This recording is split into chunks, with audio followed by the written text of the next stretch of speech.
Olá, sou Toshihiro Asamura, naturopata, diretor internacional do Instituto Internacional de Terapia Encarnacionista.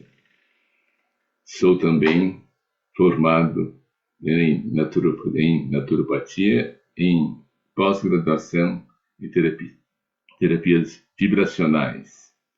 Sou também engenheiro e professor de física quântica de terapia reencarnacionista.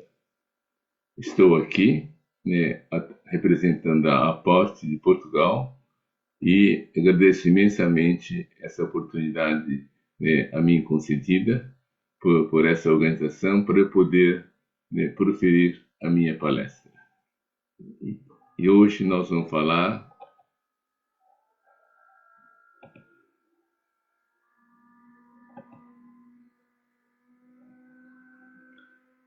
o tema da minha palestra, minha apresentação é naturopatia psicofísica, saúde e espiritualidade.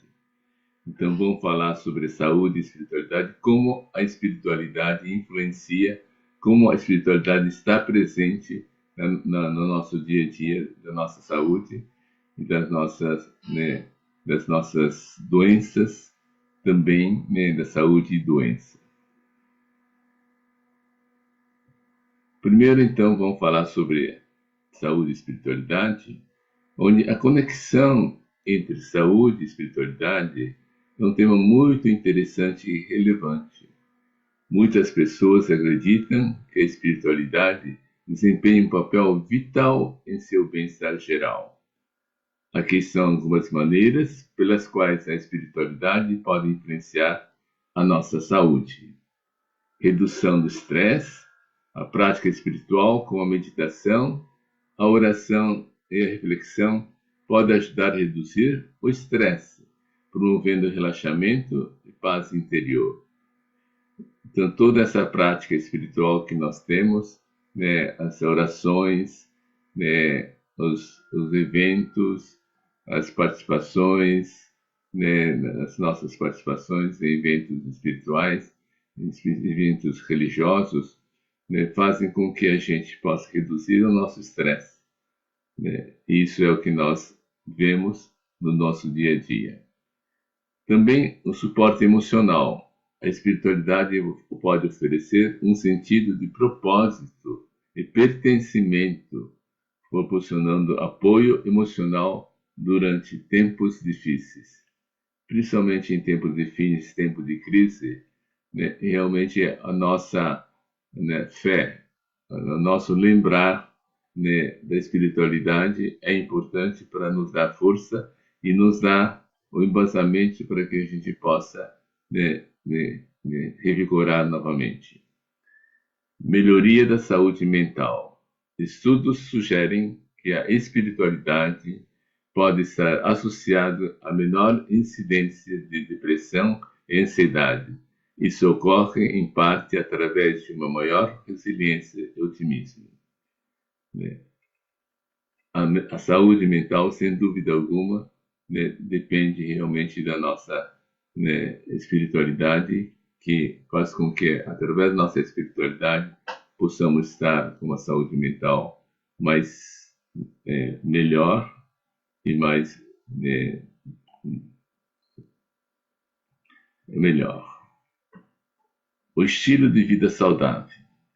Muitas tradições espirituais promovem estilos de vida saudáveis, incluindo dieta equilibrada, exercício físico, abstinência de substâncias nocivas. Existe a religião messiânica, que eles têm nessa cultura, esse cultivo, principalmente de plantas, de verduras e legumes sem agrotóxicos, para que a pessoa possa ter uma vida saudável, e isso tem tudo a ver com estar ligado à espiritualidade. Conexões sociais. Participar de comunidades espirituais pode fomentar relacionamentos sociais significativos, o que fundamentalmente para a saúde mental emocional. Então, ter essa participação em comunidade é importante, principalmente em relação à nossa doação, porque a nossa doação, quanto mais doamos, parece que a gente está a ajudar uns aos outros, mas na realidade quem mais está se ajudando somos nós mesmos. Perspectiva e aceitação.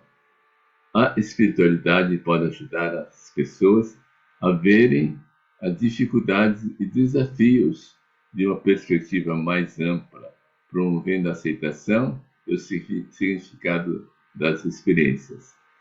Um fator primordial na nossa vida é a gente poder aceitar as coisas como elas são. E quanto mais espiritualidade nós tivermos, mais fácil será de a gente aceitar as pessoas, aceitar os acontecimentos, aceitar as situações da nossa vida. Aqui eu trouxe alguns exemplos de pesquisa para mostrar o quanto a espiritualidade está intrinsecamente ligada à nossa saúde e como a ciência já vem fazendo estudo exatamente dessa ligação. E aqui estão algumas experiências, alguns experimentos, estudos que demonstram a influência da espiritualidade na saúde. Um estudo de Koenig et al., em 2012. Esse estudo revisou mais de 1.500 artigos sobre a espiritualidade e saúde, constatando que a participação em atividades religiosas está associada a melhores resultados de saúde mental, menos depressão e maior qualidade de vida. Estudo de Levin e Linsley, 2009. Investigou o impacto da religiosidade em pacientes com doenças crônicas. Os resultados mostram que aqueles que relataram práticas espirituais regulares apresentaram menos sintomas de ansiedade e depressão. Experimento de Benson et al., 1996. Nesse estudo foi analisado o efeito da meditação e da oração na diminuição da pressão arterial em pessoas com hipertensão. Os participantes que praticaram a meditação tiveram reduções significativas na pressão arterial em comparação com o grupo de controle. E aqui mais um exemplo bem interessante do professor Fernando Bignardi, do setor de geriatria da gerontologia da Unifesp. Unifesp é a Universidade Federal de São Paulo, lá do Brasil. Tem um trabalho de mais de 20 anos que vem aplicando princípios espirituais no Centro de Estudo do Envelhecimento. Um exemplo de resultados efetivos é a prática da meditação por um grupo de 70 participantes no bairro de São Mateus, em São Paulo, realizado em 2010 e 2011, e é aplicado nos pacientes nos quais se verificou uma significativa melhora de saúde e ao analisar o nível de triglicérides, colesterol, a pressão sanguínea e também a memória, o humor, o sono e a disposição, entre outros. Todos os indicadores melhoraram em função da prática da meditação. Então, o que é a espiritualidade? Estamos falando de saúde e espiritualidade, então, como nós entendemos espiritualidade? Que a espiritualidade é um conceito amplo que se refere à busca de significado e propósito na vida, além das questões materiais e físicas. E vamos aqui trazer a espiritualidade segundo a terapia reencarnacionista. A terapia reencarnacionista é uma terapia que traz a espiritualidade para dentro da sua terapia e assim se diferencia em relação à maioria das terapias que nós temos. O que é a terapia reencarnacionista? Então, é a terapia que traz a espiritualidade dentro do tratamento e a terapia reencarnacionista auxilia os espíritos aqui encarnados no processo de amadurecimento, consciência e aplicação dos novos entendimentos na prática, motivo pelo qual estamos aqui nesse planeta. E qual o propósito dessa terapia? O propósito dessa terapia é fazer a expansão da visão de vida através da evolução das pessoas. Entendemos que na terapia reencarnacionista, a evolução das pessoas, a elevação da frequência vibracional faz com que as pessoas se sintam melhor, tenha o seu sistema imunológico mais fortalecido por ser uma pessoa otimista, por ser uma pessoa mais feliz. Quais são as bases da terapia reencarnacionista? É o reconhecer-se como espírito, o papel da reencarnação, o amadurecimento do ego e a mudança de perspectivas sobre fatos de vida, que é a visão espiritual. Então vamos ver cada um deles em detalhes para a gente entender melhor. Reconhecer-se como espírito. O que quer dizer reconhecer-se como espírito? É que na essência somos todos nós espíritos. Por isso mesmo, como nós somos espíritos na essência, ele é mais real. Enquanto que o corpo físico, que é a parte material, ele é ilusório. E o que muda na nossa visão de vida? É a forma de enxergar a vida com os outros olhos. Quanto mais a gente estiver espiritualizado, melhor nós vamos enxergar as vidas, vamos entender melhor cada situação, e fazer com que a gente possa aceitar melhor as coisas do jeito que elas são. O elétron é partícula e onda. Na física quântica falamos que o elétron é partícula e onda, e trazendo a analogia para a nossa situação, a nossa questão aqui, podemos falar que nós somos corpo e espírito. E só a consciência materializa uma das possibilidades. E na física quântica a gente fala que a consciência é que materializa as possibilidades, então a consciência está acima do universo quântico, do mundo quântico, que ele consegue, além, por estar acima das possibilidades, é que ele consegue materializar e consegue escolher para que ele possa ser concretizado. E é essa a propriedade que os espíritos têm, essa capacidade de fazer a materialização daquilo que nós queremos, entre todas as possibilidades existentes. O papel da reencarnação. Então, a visão reencarnacionista da vida traz a reencarnação à nossa vida. Por que é importante a reencarnação na nossa vida? Por que nós podemos falar que a reencarnação existe? Por que tantas evidências acontecem na nossa vida? Tantas pesquisas existem, mostrando a evidência da reencarnação. Talvez nenhum deles afirme categoricamente a existência da reencarnação, mas todos eles mostram evidências irrefutáveis da existência da reencarnação. Programação reencarnatória. Pelo fato de a gente admitir que nós vamos nos reencarnar, nós vamos admitir também que antes de virmos para esse mundo, para essa dimensão terrena, nós fizemos uma programação minuciosa daquilo o que é que nós queremos ter, que tipo de vida que nós queremos ter.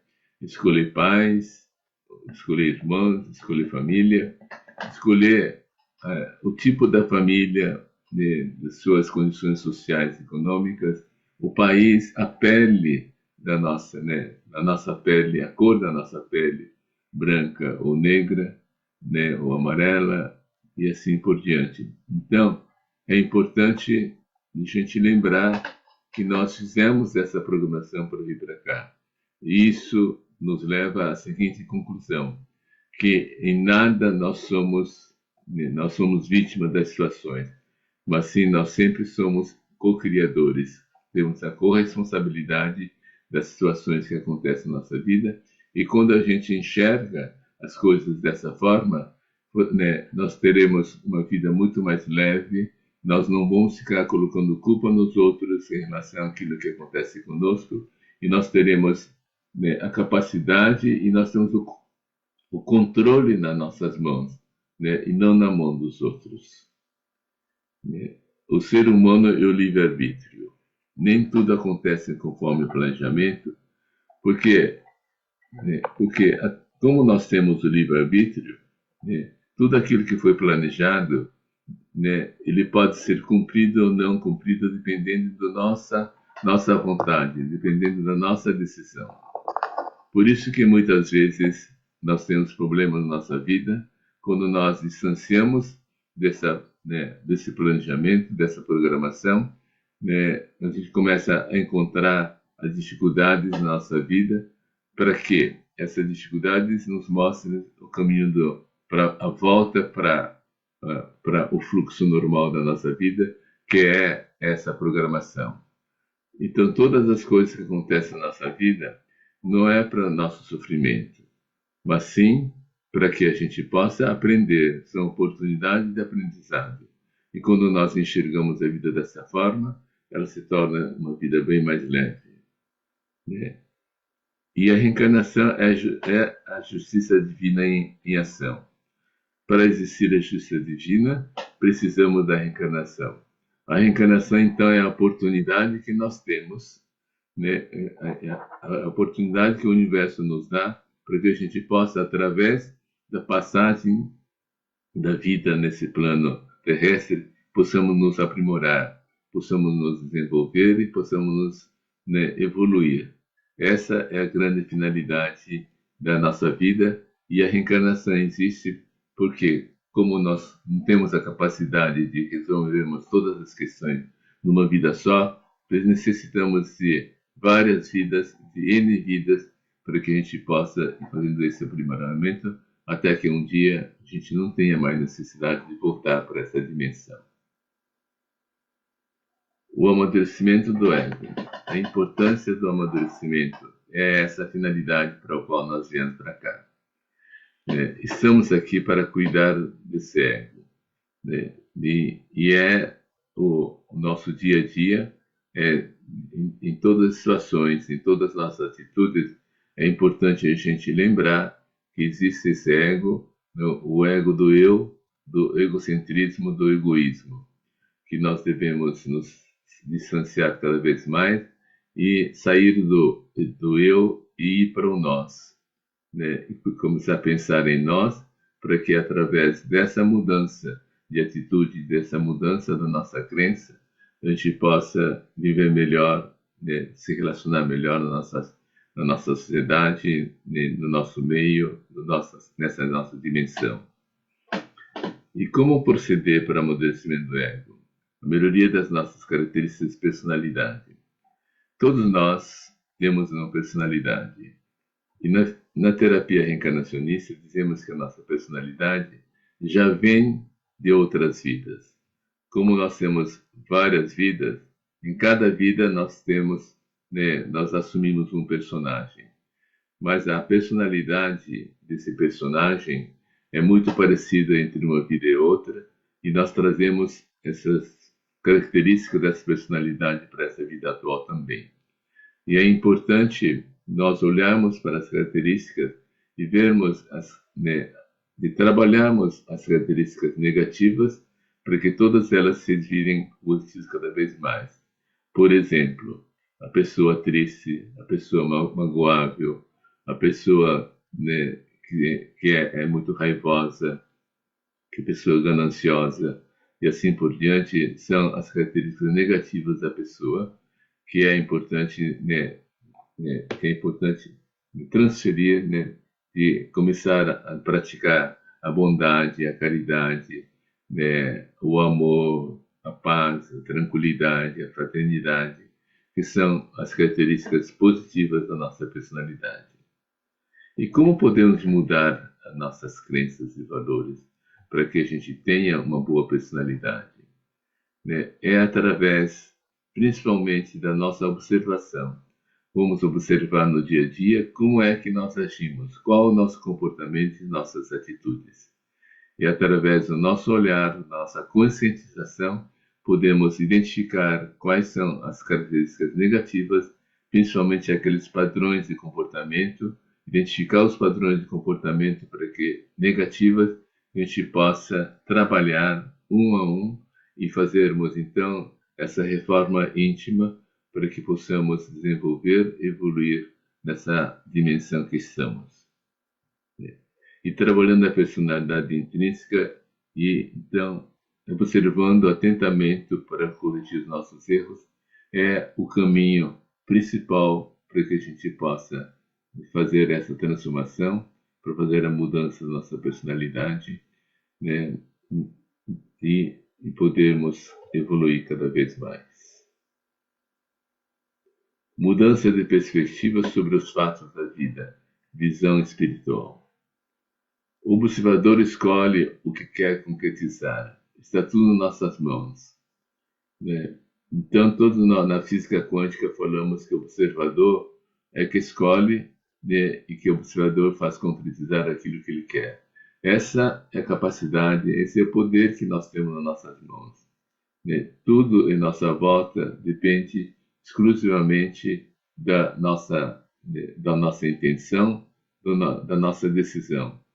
Então, a nossa vida quem cria a nossa vida somos nós mesmos e não os outros. Os outros podem nos ajudar, os outros podem interferir, mas a decisão final sempre está nas nossas mãos e somos nós que criamos, então, a vida, criamos todo o entorno nosso em função daquilo que nós decidimos. A visão do mundo conforme o nível intuitivo do ego, nível evolutivo do ego. Então, dor e sofrimento. Dor e sofrimento são coisas relativas para cada um, dependendo do nível evolutivo de cada um. Podemos falar que a dor pode virar sofrimento ou a dor pode virar uma oportunidade de aprendizado.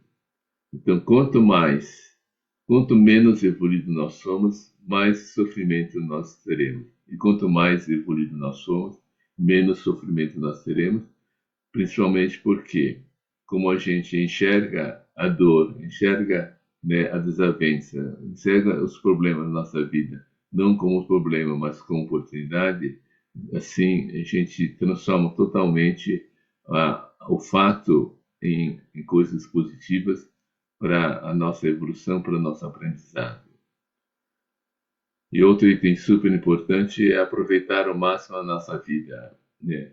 A nossa vida, né, é uma passagem que nós estamos passando por aqui e como nós viemos de outras vidas e vamos de outras vidas, né, não existe tempo, né? O tempo não existe, né, a melhor hora para fazer uma coisa ou outra, né? Mesmo aposentado, mesmo na velhice, nós podemos, né, criar novos projetos para a nossa vida, porque tudo isso que nós experienciarmos vamos levar para a vida seguinte, e isso que é uma continuação. Então, né, se a gente, né, acreditasse que essa vida tem um início e fim, provavelmente nós não faríamos, né, não projetaríamos, né, coisas para outras vidas, mas sim ficaríamos só nessa vida. Mas quando nós temos essa visão de vidas após vida, né, nós teremos melhor aproveitamento para que a gente possa viver de uma forma mais plena e dessa forma podemos, né, atingir, né, ou pelo menos, né, ir no caminho da nossa evolução, do cumprimento do nosso propósito aqui na face da Terra. Trouxe aqui um case de superação de saúde através da espiritualidade para mostrar, né, que nas nossas terapias nós temos vários exemplos, mas trouxe um case aqui exatamente para comentarmos e verificarmos como isso pode acontecer. Estou chamando aqui de caso de Débora, um nome fictício, e qual a situação que ela se encontrava. Ela tinha um sintoma de uma depressão profunda, né? E um dia, né, ela estava na, na rua, né, dirigindo, e um ônibus parou, né, na frente dela, porque, né, o semáforo fechou e, naturalmente, então, todos os carros pararam. E desceram as 5 pessoas desse ônibus e atravessaram a rua aproveitando que o semáforo estava fechado. Mas nesse ínterim o semáforo abriu, né, e ela avançou com o carro e atropelou um homem.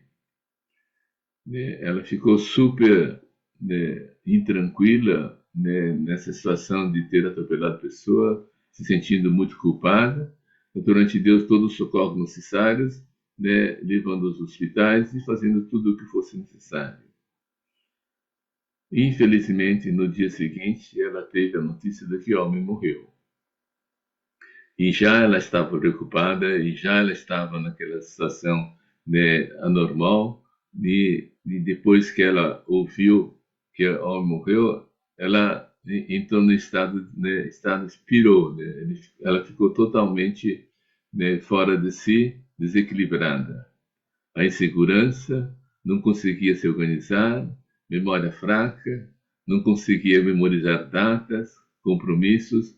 Então, a memória dela começou a falhar, né, exatamente pela culpa que ela sentia, né, de toda a carga, né, negativa que ela em si, ela mesmo, ela se autoculpava e ela carregava então toda essa carga, né?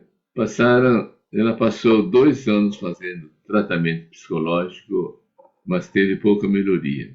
Também fez psicanálise por mais de 12 anos, também com um efeito efetivo baixo. Nesse ínterim, ela casou, teve uma filha, mas a situação também não mudou, né, mesmo com essa mudança, né, mudança de vida. E ela entrou, né, através do sofrimento, ela foi procurar o lado espiritual e entrou no espiritismo e começou a ampliar a sua visão de vida através dos conhecimentos, através dos estudos que ela desenvolveu dentro do centro espírita. E de pouco em pouco, ela foi adquirindo a confiança e melhorando a sua autoconfiança. Qual a terapia que ela fez? Ela fez a terapia reencarnacionista, né, com 2 etapas. Uma etapa de investigação do inconsciente e outra etapa de terapias após a investigação, onde faz as psicoterapias. Na investigação do inconsciente, né, ela conseguiu ver, né, e ter a informação da necessidade do auto-perdão, que todos nós, né, temos, né, os nossos problemas, mas o passado é passado, nós não conseguimos mudar. Então, a gente conseguir se auto-perdoar é uma das propriedades mais importantes para que a gente possa se tornar mais leve e a gente possa retornar à vida normal, né? Também vi uma vida tranquila e feliz e foi uma família harmoniosa nessas investigações que ela fez. E percebeu que tem uma luz para seguir para a felicidade e caminhar com o mentor. Então aqui, ó, o mentor está sempre do seu lado e a ajuda do mentor, o suporte do mentor, ele está sempre em orientação, também está sempre presente. Aceitar o livre-arbítrio de cada um, né? Esse é outro ponto importante para lembrar de que o homem que morreu, né, ele no plano astral, quando fez a programação, né, usando o seu livre-arbítrio, né, ele fez uma programação para que a vida dele terminasse, né, naquele instante, e ela foi simplesmente, né, um instrumento, né, do desencarne dele, né? Poderia ter sido outras pessoas, poderia ter sido outras situações, mas o término da estada dele nesse plano, nessa nossa dimensão, estaria finalizado nesse momento. e ter muita fé de tudo estar no controle de Deus. Que tudo está no controle de Deus é a gente acreditar realmente que nós somos criaturas e o nosso Criador sempre está conosco para que, né, a gente tenha as melhores situações, as melhores, né, possibilidades do nosso crescimento. E na terapia pós-investigação, né, todos nós nascemos com uma missão na vida e que termina. Então é o caso desse homem, que a vida dele terminaria exatamente, né, naquele momento, e que ela foi um instrumento do desencarne dele, que você não teve culpa, que ela não teve culpa pelo desencarne dele, né, e para focar no espiritual. Como foi a evolução, então, do processo de tratamento dela? Que à medida que fizemos a investigação e a pós-consultas, foi adquirindo confiança, e depois de 6 sessões, já praticamente 6 meses, né, de 4 a 5 meses, né, já se considerava com um caminho encontrado, que ela conseguiu se encontrar, né, e aí começou a trilhar de que não, o meu caminho é por aqui que eu devo ir, por aqui que eu vou conseguir viver o dia a dia, né, o meu dia a dia, e fazer a minha evolução. Foi se engajando na atividade do Centro Espírita. Esse é um outro ponto importante para que a pessoa vá trabalhando e não fique, né, na inanição. Mas quanto mais responsabilidade, mais trabalho tiver, ela vai se engajar nessas atividades e esquecer, né, realmente o lado do problema dela. Assumindo responsabilidade de cargos e cuidando das crianças, e dessa forma ela foi se envolvendo cada vez mais no dia a dia do Centro Espírita e trazendo, né, para fora, né, doando de si, né, a sua doação, né, para cuidar das crianças e fazer a atividade do centro. É muito importante para que ela se sinta bem, ela se sinta, né, recompensada por aquilo que ela está fazendo. Esse é um dos dons que a gente tem, que a gente encontra quando nós fazemos a doação, as nossas doações. Nós achamos que nós, né, estamos ajudando os outros, mas quem mais se ajuda somos nós mesmos. Então, né, terminamos aqui a minha apresentação. Agradeço muito, né, o tempo e a atenção de todos vocês, e muitas graças. E aqui nós temos os meus dados para quem quiser se contactar comigo. Meu nome é Toshihiro Asamura, né? Tem o site da terapiareencarnacionista.com do Instituto, e tem o meu e-mail asamura001@gmail.com. Eu tenho páginas no Instagram, no Asamura Toshihiro, e no Facebook Toshihiro Asamura. E muita gratidão então a todos, e até a próxima vez.